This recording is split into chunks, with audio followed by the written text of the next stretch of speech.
திமுகவின் 5 ஆண்டுகால ஆட்சியை விளக்கி வாக்கு கேட்காமல் 8000 ரூபாய் கூப்பன் தருவோம் என முதலமைச்சர் ஸ்டாலின் வாக்கு கேட்பதாக பாமக தலைவர் அன்புமணி குற்றம் சாட்டியுள்ளார்.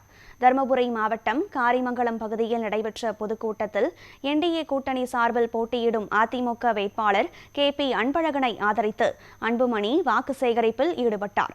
பிரச்சாரத்தின் போது பேசிய அவர், தமிழகத்தில் பெண்களின் பாதுகாப்பு குறித்தும் சட்டம் ஒழுங்கு நிலைமை குறித்தும் திமுக அரசை கடுமையாக விமர்சித்தார். மேலும் திமுக ஆட்சியில் நீர்ப்பாசன திட்டங்கள் செயல்படுத்தப்படவில்லை என்றும், அதிமுக ஆட்சி அமைந்தால் ஒகேனக்கல் உபரி நீர் திட்டம் உள்ளிட்டவை நிறைவேற்றப்படும் என்றும் உறுதியளித்தார். எடப்பாடி பழனிசாமி மீண்டும் முதல்வராக வர வேண்டும் என கூறிய அவர், ஆட்சி மாற்றம் அவசியம் என்றும் வலியுறுத்தினார்.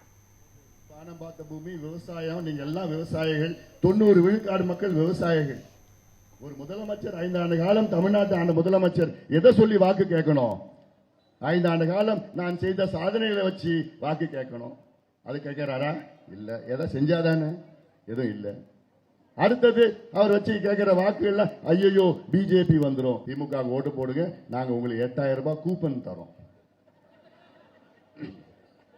தலையெழுத்து.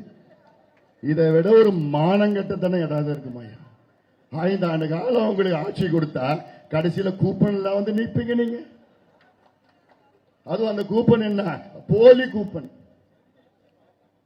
அதுவும் இப்ப இந்த வேட்பாளர் ட்விட்டர் குமார், இந்த வேட்பாளர் வந்து சுவர் ஒட்டி ஒட்டுறார் 8000 கூப்பன்.